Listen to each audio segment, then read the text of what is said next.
Aujourd'hui, on va parler de l'hypersensibilité. Ils sont toujours à fleur de peau et ils vivent intensément les émotions, les leurs, mais aussi celles des autres. Une musique peut les rendre profondément mélancoliques, par exemple. Ce sont les hypersensibles et ils représenteraient 15 à 20% de la population. Un trait de caractère qui n'est pas considéré comme une pathologie et qui est donc très difficile à déceler. L'hypersensibilité est aussi belle qu'invivable pour ceux qui en sont atteints. Comment apprendre à gérer ses émotions? Comment ne pas analyser la moindre situation et être moins sensible aux critiques? Comment distinguer une sensibilité accrue de l'hypersensibilité? L'hypersensibilité, comment bien la vivre? C'est notre sujet d'aujourd'hui sur Europe 1. Nous attendons vos témoignages, vos histoires, car nous sommes là pour vous écouter. On vous écoute au 39 21, le standard d'Europe 1 est ouvert. N'hésitez pas à composer ce numéro que vous connaissez, 39 21, 50 centimes la minute. Twitter pour nous écrire #Europe 1 ou via le groupe de l'émission sur la page Facebook d'Europe 1. 15h, 16h, partageons nos expériences de vie avec Olivier Delacroix sur Europe 1. Et nous accueillons Anne-Lise sur l'antenne d'Europe 1. Bonjour, soyez la bienvenue Anne-Lise. Bonjour. Bonjour, quel âge avez-vous et d'où nous appelez-vous? Alors j'ai 42 ans et j'appelle de Chasselet, près de Lyon. D'accord. Alors Anne-Lise, vous dites que vous avez une perception différente des choses. Qu'est-ce que ça veut dire ça? Oui. J'ai pris conscience en fait assez récemment, il y a pas plus de 2 ans, que je ressentais très fortement les émotions des gens, mais aussi quand je les touchais, que j'allais ressentir les douleurs à l'endroit où ils en avaient, Oui. et également leurs émotions, sans même qu'ils les aient exprimées auparavant. Et en ayant une éducation très cartésienne, c'est vrai que j'ai mis un petit peu de temps avant de comprendre vraiment que c'était réel et qu'à chaque fois, je pouvais vérifier par ce que me disaient les personnes que ces ressentis que j'avais correspondaient à des douleurs ou à des émotions réelles, sans que je puisse expliquer pourquoi j'avais ce ressenti. Est-ce que vous vous êtes toujours sentie différente ou c'est quelque chose que vous avez découvert au fur et à mesure? Je pense que je me suis toujours sentie différente, sauf que je le formalisais pas comme ça. C'est-à-dire que je pouvais très mal vivre certaines situations qui, pour mon entourage, n'étaient pas si difficiles que ça. Donc, parfois, ça pouvait être des moqueries de la part de l'entourage ou d'amis, une incompréhension de mon côté, mais aussi du leur. Voilà, clairement, je l'ai toujours été, mais avant que je comprenne que ce soit vraiment très exacerbé, je pense qu'il m'a fallu 40 ans de vie, de parcours et de moments difficiles pour intégrer et remettre toutes les pièces du puzzle en place, on va dire. Alors, on parlera aussi, à la suite de ce que vous venez de me dire, d'accepter cette hypersensibilité, mais on en parlera un petit peu plus tard. Avant ça, est-ce que vous avez été parfois traité de personnes trop fragiles, trop sensibles et avoir fini par penser que les autres portaient un regard comme ça sur vous et que c'était un peu vrai? Oui, mais je l'entends toujours aujourd'hui. Je crois que ça n'a pas changé. Et je pense que ça changera jamais. Les gens ne comprennent pas que l'hypersensibilité, c'est pas une faiblesse, c'est presque un handicap. Alors l'acceptation, on en parlera après, comme vous le dites, mais c'est comme si on disait... Pourquoi un handicap? Un handicap au niveau du temps, par exemple, le temps qu'on y passe? C'est vrai que le temps, je pense pas spécialement à cette notion-là. Un handicap parce que la société n'est pas faite pour ça, le monde du travail n'est pas adapté à ça. Les parents ne savent pas ce que c'est forcément que l'hypersensibilité. Donc quand on a un enfant hypersensible, si on ne sait pas ce que c'est, on va pas en tenir compte pour l'éduquer. Si on a un enfant autiste ou qui a un handicap, on va le savoir maintenant, c'est connu. Donc on va en tenir compte, on va chercher à avoir une prise en charge adapter son comportement aussi. Alors que... Et justement, vos parents étaient comment de caractère? Ils étaient plutôt pas du tout dans l'hypersensibilité, plutôt normaux ou durs? Ils étaient plutôt pas dans l'hypersensibilité. Je pense que ils ne comprenaient pas. Voilà. Ils ont cherché à comprendre, mais ils ne comprenaient pas. Et de la même manière que, on va dire, l'entourage, de manière générale, C'est beaucoup c'est d'incompréhension, difficile. parfois des jugements, et puis Mhm. les gens souvent nous donnent beaucoup de conseils en nous disant voilà, il faut prendre de la distance, prendre du recul, voir les choses différemment, comme si on en manquait.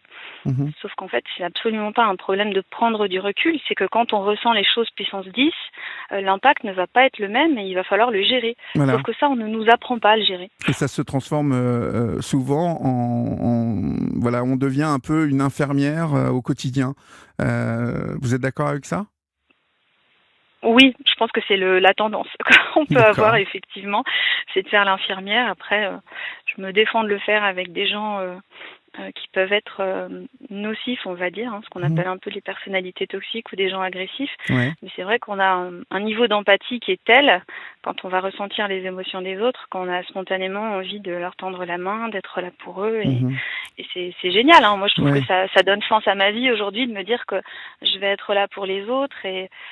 Mais la société n'est tellement pas à cette image-là qu'on se sent complètement en décalage, Et même qu'elle si on l'est, trouve des... ouais, et qu'elle l'est de moins en moins, je dirais. Et c'est assez fatigant. On en parlera, hein, savoir si ça, par moments cela vous fatigue aussi, parce que vouloir enfin, être tout le temps sensible aux autres, c'est aussi quelque chose qui peut fatiguer. Restez en ligne avec nous, hein. Nous allons continuer de parler de votre histoire, et vous nous direz comment justement vous avez réussi à faire de votre hypersensibilité aujourd'hui une force.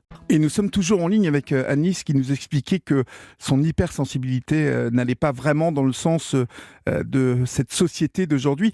Avant d'aller sur le terrain très personnel, hein, de votre vie personnelle, j'aimerais aborder le côté professionnel, parce que vous êtes rentré dans la vie active et vous ressentiez le besoin de changer de travail tous les 2 ans environ. Pourquoi ? En fait, je me rendais compte à chaque fois que je vivais ou j'étais témoin d'injustices très importantes que je ne pouvais pas accepter, Ouais. soit quand j'encadrais vis-à-vis de mes équipes de la part de mes N+2, soit de la part de mes supérieurs hiérarchiques à mon égard ou à l'égard de mes Que collègues. faites-vous dans la vie ? Que faites-vous ? Aujourd'hui, je suis praticien bien-être. Je me suis reconvertie en fait. D'accord, Je suis en ok. micro-entreprise. Mhm. Voilà. Mais avant, lorsque donc vous changez de travail tous les 2 jours, c'était dans quel domaine ? J'ai travaillé dans le privé tout d'abord, Ouais. en cabinet de recrutement, en société de prestation de services informatiques, et Mhm. après je suis rentrée dans la fonction publique. D'accord. J'ai occupé différents postes au ministère de l'Intérieur puis au ministère de l'Agriculture. Et donc, faire les mêmes choses tout le temps, c'était quelque chose qui vous lassait. Et quel est le rapport avec votre hypersensibilité ? J'ai beaucoup de mal à expliquer le rapport entre Non, mais comment dire. parce que ça m'interpellait, en fait, ça. Oui. Le fait que les hypersensibles ne s'habituent pas à la répétition, hein, des tâches dans le travail, c'est quelque chose qui m'échappait un peu. Mais bon, voilà, si vous voulez qu'on passe à autre chose, hein, si vous ne Non, savez mais pas... la question est vraiment intéressante. Je pense qu'il y a un rapport entre la précocité et l'hypersensibilité, Mhm. puisque je le suis. Je ne sais pas si tous les hypersensibles sont précoces, je ne saurais pas le dire. Mais en tout cas, dans ma vie, c'est ce qui a guidé un petit peu toute mon évolution scolaire et professionnelle. Et quand on comprend les choses et qu'on les ressent, si on n'y trouve plus de satisfaction, intellectuellement, la tâche, de toute façon, on va arriver à faire le tour d'un métier. Et humainement, c'est pareil, si ça ne nous apporte plus, on a besoin d'autre chose, on a besoin de s'enrichir. Mhm. Alors, il y a 3 ans, vous avez divorcé. Vous avez eu un déclic à ce moment-là. Lequel ? C'est ce que je vous ai expliqué tout à l'heure, en fait, le fait de ressentir quand je proposais à des amis de faire un massage, le fait de sentir que je pouvais percevoir des émotions par le toucher, leurs émotions, mais quel pouvoir rapport percevoir avec leurs douleurs. quel rapport avec votre divorce, en fait ? Parce que est-ce que vous y voyez un rapport ? Oui, je m'étais complètement renfermée. Pendant 15 ans de divorce, je voyais beaucoup moins d'amis. Ouais. Et finalement, je pense que ça a ouvert des vannes que j'avais fermées temporairement. Mhm. Parce que c'est une période où j'ai vécu pendant ce divorce une période importante de violence psychologique. Et Ouais. J'ai j'ai dû l'impression, me refermer, je pense, sur moi. j'ai l'impression en vous écoutant, Annelise, que il y a vraiment un moment où vous êtes dit que vous étiez vraiment hypersensible. C'est vraiment après ce divorce et après la décision d'aller vers le bien-être dans votre vie professionnelle. À partir de quand vous êtes dit vraiment, vous avez assumé le fait d'être hypersensible ? Il y a 1 an. Il y a un an. C'est très récent. C'est très récent, ouais, c'est ce que je sentais. Parce que on sent que voilà, ça a été longtemps une sorte de tâtonnement pour vous. Et est-ce que dans ce tâtonnement, le regard des autres a vraiment pesé fortement ? Il a pesé longtemps et un jour je me suis dit, voilà, j'ai fait le point sur ma vie, ce que j'avais vécu personnellement, professionnellement, et je savais que j'étais plus du tout heureuse comme ça, que la vie professionnelle en était en très très grande partie la cause, que ça ne venait pas de moi, et j'ai dû tout remettre à plat, qui j'étais, comment je fonctionnais, ce dont j'avais besoin et ce qui me rendait heureuse. Et je savais que cette vie ne me rendait pas du tout heureuse, parce que je vivais quotidiennement dans mon travail, dans mes déplacements dans le Grand Lyon, avec le stress. Voilà, je vivais des choses qui me heurtaient en permanence, et je me suis dit, je veux pas vivre comme ça, sinon ça n'en vaut pas la peine. Donc, comme j'avais commencé à avoir ces ressentis assez importants, voilà, au travers de moments assez courts, j'ai suivi une formation en énergétique chinoise pour approfondir ces ressentis par le toucher. Et là, ça a été une vraie révélation, parce que j'ai vraiment pu m'ouvrir à un univers qui est pas forcément cartésien, donc pas dans mon éducation, où je me rendais compte que je pouvais faire du bien aux gens. Et je me suis dit que c'était une évidence, en fait. Un jour, c'est devenu évident, et toutes les portes qui étaient ouvertes derrière moi auparavant, j'étais quand même cadre dans la fonction publique, toutes se sont refermées, parce que je me suis dit, finalement, ça n'a plus de sens. Tous les dysfonctionnements que j'avais pu voir dans mon travail, j'avais évidemment pas forcément toujours la main pour les régler, puisque ça se jouait bien au-dessus.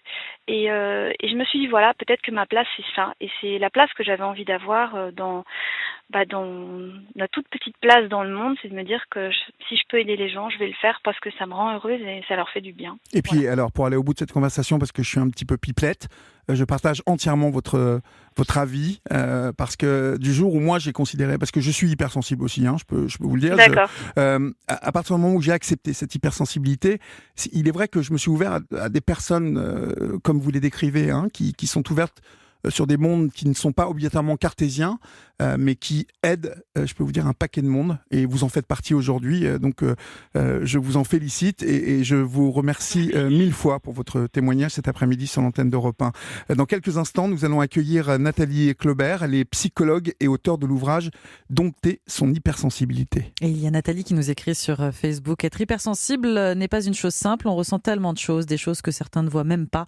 On est perçu comme des gens fragiles, vous demandez comment vivre avec ça? C'est très difficile, c'est épuisant. Ma solution, m'isoler pour ne plus souffrir de ce jugement des autres, de cette incompréhension. Europe 1. Et nous sommes maintenant en ligne avec Nathalie Claubert, psychologue et auteure de l'ouvrage « Dompter son hypersensibilité » aux éditions C'est Malin. Bonjour madame, merci d'être avec nous sur l'antenne d'Europe 1. Bonjour. Bonjour. Alors, ma première question concerne cet état d'hypersensibilité. N'est-on hypersensible ou peut-on le devenir ensuite ? Alors, la plupart du temps, l'hypersensibilité, c'est quelque chose avec lequel on est. On décrit souvent des enfants qui sont plus émotifs, plus sensibles. Maintenant, cette hypersensibilité, on peut aussi la développer davantage dans la vie, c'est-à-dire que c'est une rencontre entre les dispositions avec lesquelles on est et en même temps ce qu'on va avoir comme parcours de vie, les différents événements qu'on va rencontrer. Et donc, on peut la développer davantage, soit à travers des expériences qui sont plus négatives, comme des traumatismes, mais aussi à travers des expériences plus positives qui amènent à développer la sensibilité à travers des expériences, le développement du sentiment esthétique, la pratique d'activités artistiques par exemple. Donc il y a deux façons dont l'hypersensibilité peut se développer, mais la plupart du temps elle est déjà présente. Et comment peut-on la déceler, cette hypersensibilité ? Alors, comment est-ce qu'on peut la déceler ? D'abord, on peut peut-être la définir. Alors, l'hypersensibilité, c'est une plus grande sensibilité de manière générale à ce qu'on perçoit, que ce soit à l'intérieur de soi ou à l'extérieur.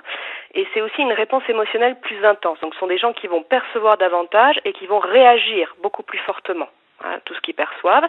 Cette hypersensibilité, elle peut être sensorielle. Elle peut concerner, par exemple, toutes les informations des sens, comme les sons, les couleurs, les odeurs, les sensations tactiles. Mais elle peut aussi être émotionnelle. Ce sont des personnes très empathiques qui ressentent fortement les émotions des autres et aussi ses propres émotions de manière décuplée. Donc il peut y avoir ces deux éléments-là. Il ne faut pas voir les hypersensibles comme des gens qui sont proches d'un état dépressif. Alors non, c'est différent de la dépression, même si il y a une certaine hypersensibilité qui fait partie du tableau de la dépression. Je m'explique. Dans la dépression, on peut être à fleur de peau, sensible, irritable. On est surtout sensible en fait aux émotions négatives qui vont être perçues de manière plus importante. Mais au contraire, on va être moins sensible aux émotions positives. C'est ce qu'on appelle l'émoussement, vous savez, des sensations de plaisir dans la dépression. Les hypersensibles de nature, eux, c'est-à-dire l'hypersensibilité appartient à la personnalité, ils se décrivent comme hypersensibles déjà depuis le début et pas depuis le début de la dépression uniquement, alors que dans la dépression l'hypersensibilité est récente, mais en plus ils sont sensibles autant aux émotions positives qu'aux émotions négatives. Ils peuvent pleurer de joie comme ils peuvent pleurer de tristesse et ces émotions peuvent passer rapidement en fonction de ce qu'ils peuvent percevoir. Alors, je n'ai pas eu le temps de demander à Anne-Lise tout à l'heure si elle considérait que son hypersensibilité était plutôt une qualité ou un défaut. Mais vous qui êtes en contact avec des hypersensibles, qu'en pensez-vous en fait ? Est-ce que c'est plutôt une qualité ou est-ce que ça apporte un plus, même si on sait que les hypersensibles vivent plein d'émotions qui peuvent parfois les fatiguer, leur accaparer du temps, mais mieux vaut-il être hypersensible ? Alors, pour moi, de mon point de vue, oui, résolument. Avec quelques nuances. Donc, je vous explique. Donc, tout d'abord, bien sûr, l'hypersensibilité, ce n'est pas une pathologie. C'est une caractéristique de la personnalité. Comme vous l'avez rappelé, c'est 15 à 20% de la population environ. Alors, le regard social sur l'hypersensibilité est souvent négatif. On l'assimile à de la vulnérabilité, donc à un défaut, où on a l'impression que cette hyper-expression des émotions vient traduire une forme de faiblesse, de fragilité, comme si on devait être indifférent, ne pas être touché. Alors, en réalité, ça peut être un grand avantage aussi, puisque ça nous donne accès à des perceptions plus importantes, plus détaillées, une perception plus fine, à plus d'informations, notamment toutes ces informations émotionnelles, tout ce qui passe par les éléments non-verbaux, dont a bien parlé Anne-Lise dans le témoignage, elle parle beaucoup du toucher notamment, vont être des choses qui vont être bien perçues par les hypersensibles. Et ça permet d'avoir quand même beaucoup d'informations, notamment quand on a un travail relationnel complexe, ou tout simplement quand on est en lien avec ses proches. Donc, c'est quelque chose de très important parce que les émotions sont des messages. Alors, par contre, il y a quand même un certain travail à faire pour pas être complètement débordé par la sensibilité, par l'hypersensibilité. Voilà, et pour en faire une ressource, pour en faire une compétence, pour qu'elle devienne vraiment utile. Est-ce que c'est nécessaire de savoir que l'on est hypersensible à un moment ? Est-ce que cela apporte quelque chose ? Alors, ça apporte tout d'abord de se dégager souvent du regard peut-être un peu négatif qui est porté sur la sensibilité et de plus percevoir cette hyper-réactivité comme un défaut ou comme une faiblesse et commencer un peu à l'exploiter, à l'explorer. C'est ça qui est important. Et est-ce qu'on apprivoise facilement cette hypersensibilité ? Alors moi, j'ai mon expérience à moi, mais je sais que pour chaque hypersensible, il y a une histoire particulière. Mais vous, quel est votre avis de thérapeute là-dessus ? Est-ce qu'on l'apprivoise ? Comment doit-on l'apprivoiser, cette hypersensibilité ? Alors, on l'efface pas, tout d'abord, puisque comme c'est pas une pathologie, ça ne se guérit pas, on l'efface pas.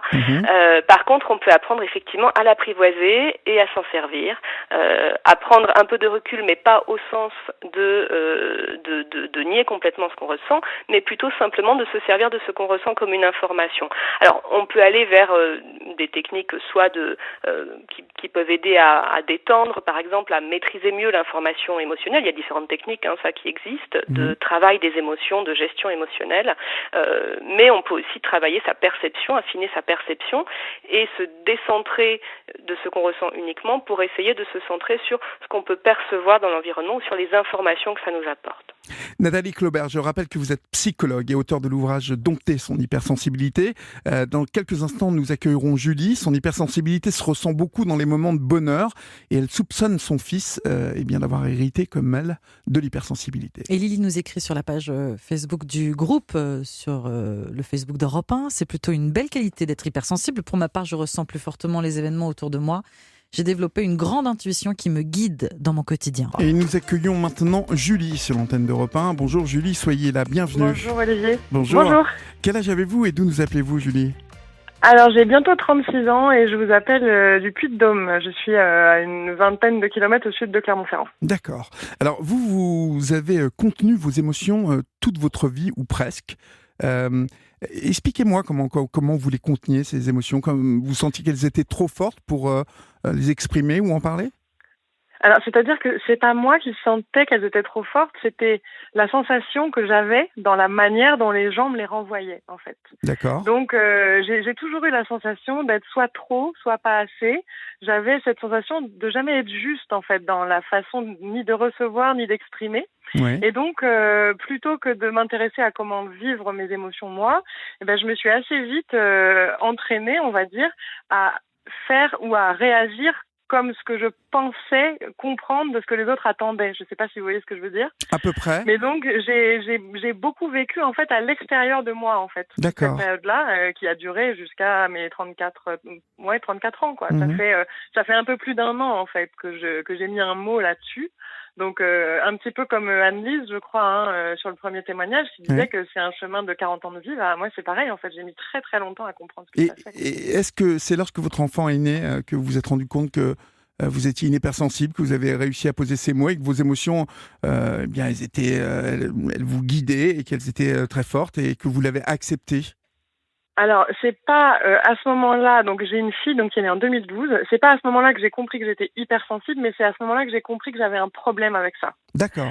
C'est à ce moment-là que j'ai compris qu'il y avait quelque chose, en fait, dans ma vie émotionnelle qui tournait pas rond, quoi. Ouais. Et du coup, je comprenais pas, en fait, ce qui m'arrivait, je comprenais pas comment je me connectais à moi, comment je me connectais aux autres. Je me sentais très vite submergée par les choses. Et d'ailleurs, j'ai écouté votre émission sur le burn-out maternel il y a quelques jours. C'était vendredi, la semaine dernière, ouais. Mm-hmm. Ouais, voilà. Et moi, par exemple, tout ça, ça m'a amené notamment au burn-out. Ah oui, d'accord. Vous dites justement que votre maternité a été aussi compliquée que merveilleuse. Est-ce que il est venu là, le burn-out? Parce que, en fait, vous deviez aller d'un pôle à l'autre, en fait. Oui, c'est ça. En fait, j'étais en oscillation permanente parce que comme mes émotions et mes sensations, en fait, me débordaient complètement, la présence de mes enfants, c'était à la fois quelque chose d'incroyable pour moi, et en même temps, c'était une fatigue tellement intense et une disponibilité mentale tellement forte à donner que moi, avec mon hypersensibilité, si vous voulez, ça me demandait une énergie, en fait, pour me gérer, pour accompagner mes enfants. C'était quelque chose qui me dépassait complètement. Et donc, je me suis retrouvée, en fait, complètement écrasée par ce poids-là. Et puis, ça m'a amené très, très loin. J'ai fait ce qu'on appelle une dépression post-partum grave, quoi. Hein, donc, c'est très difficile, de toute façon, d'être guidé par ces émotions.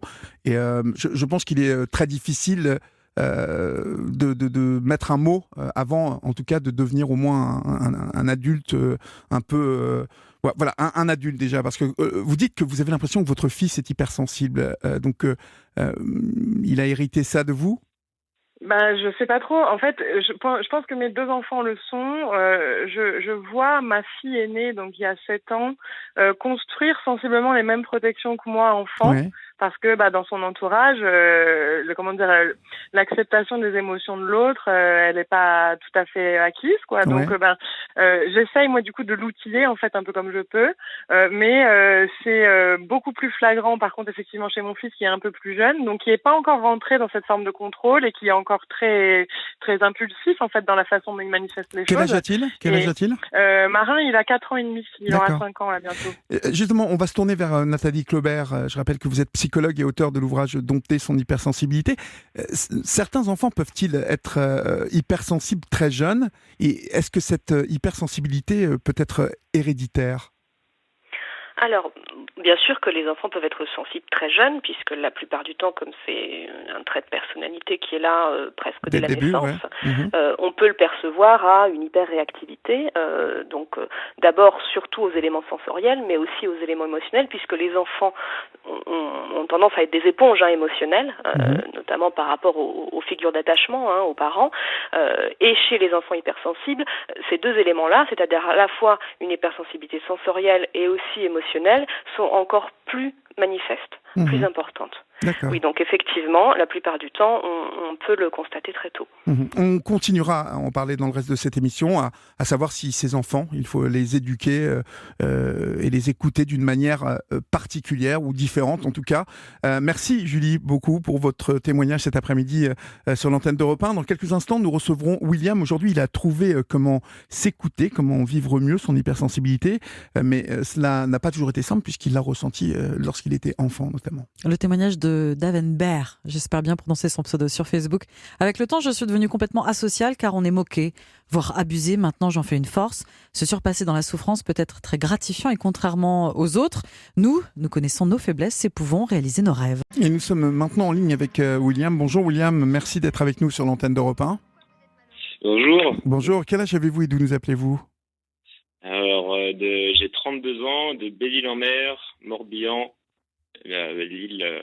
La chance La chance d'être à Belle-Île. William, vous êtes aussi donc hypersensible. Être un jeune garçon, un enfant d'abord, un jeune garçon, puis un homme hypersensible, comment est-ce que vous l'avez vécu ? Alors, jeune garçon, enfant, superbe, parce que j'étais dans un contexte familial très très favorable, avec une famille nombreuse, la nature, un contexte bienveillant, beaucoup d'amour qui m'ont permis d'être très très très heureux enfant. Ouais. Mais ensuite, dès le collège, alors là, par contre, c'était dur. C'était très dur et c'était 10 années d'introversion, de mal-être Et pourquoi en fait à cause des autres, à cause des remarques des autres ? La remarque, la violence, la violence, la pression, la société de consommation,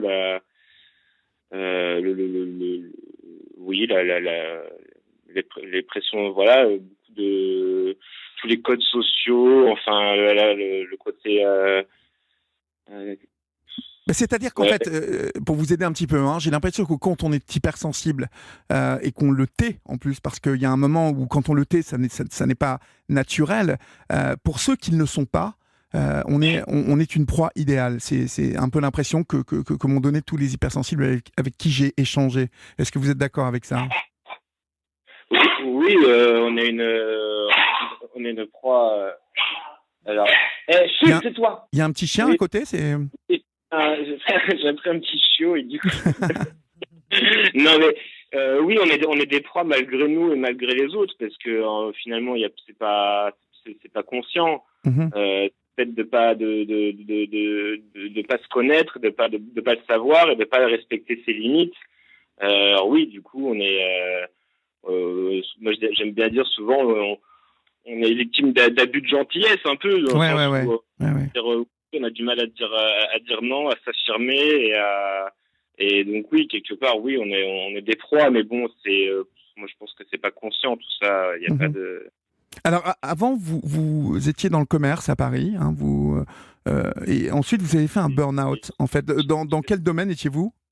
J'étais dans une trajectoire tout à fait classique, bac, école de commerce et c'est à ce moment-là où ça commençait j'ai atteint mes limites et à force de prendre sur moi, et à un moment donné, voilà, ça dans ce contexte de commerce de pression, enfin de pression, l'argent, enfin quelque chose de loin de l'humain, enfin à mon sens, de ma sensibilité en tout cas. Ouais. Et du coup là j'ai fait un burn-out puis dépression et puis là ça a commencé un peu un long cheminement puis j'ai travaillé dans l'animation avec les enfants, mais là aussi c'était pas simple jusqu'à un moment donné où j'ai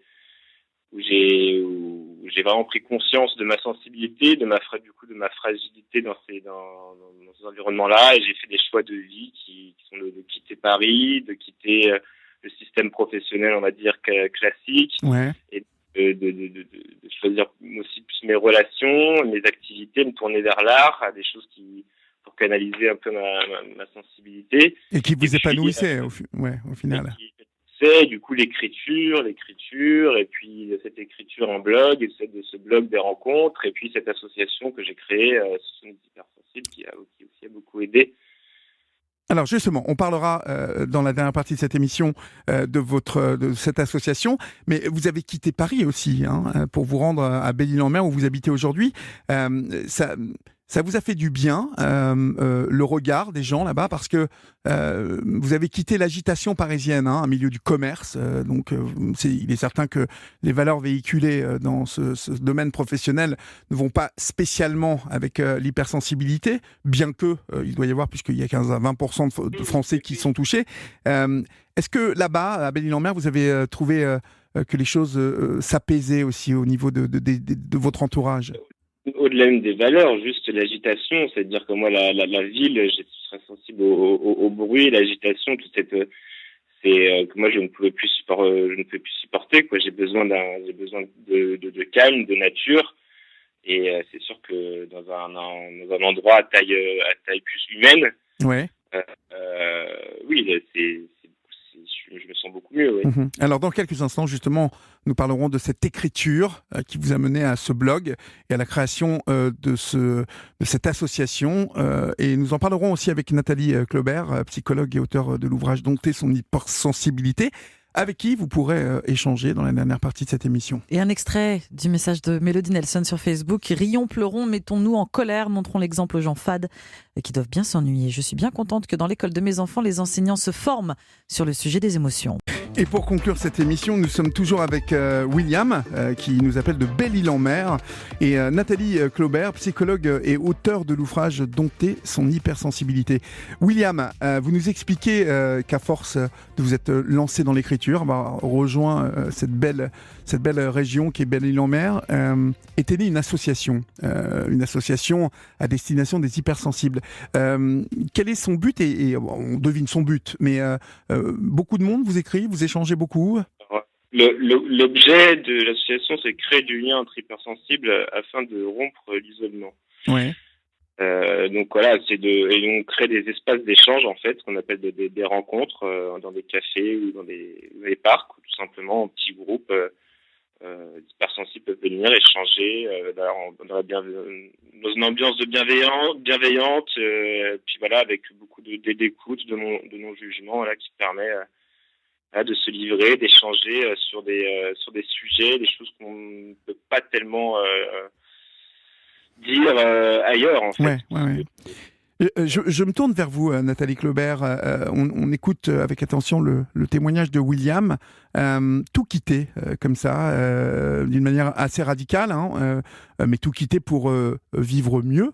C'est ce qu'on a entendu dans le témoignage de William. Est-ce que c'est une solution que vous avez été amené à conseiller à certaines des personnes que vous voyez? Alors, ça peut être une solution pour les personnes en fonction de leur situation, en effet. Alors souvent, c'est une solution qu'elles trouvent elles-mêmes. Ouais. Je leur conseille pas directement, ou en tout cas, je ne prends pas des décisions ou des conseils à la place des personnes, mais souvent l'aboutissement, effectivement, d'un cheminement ensemble.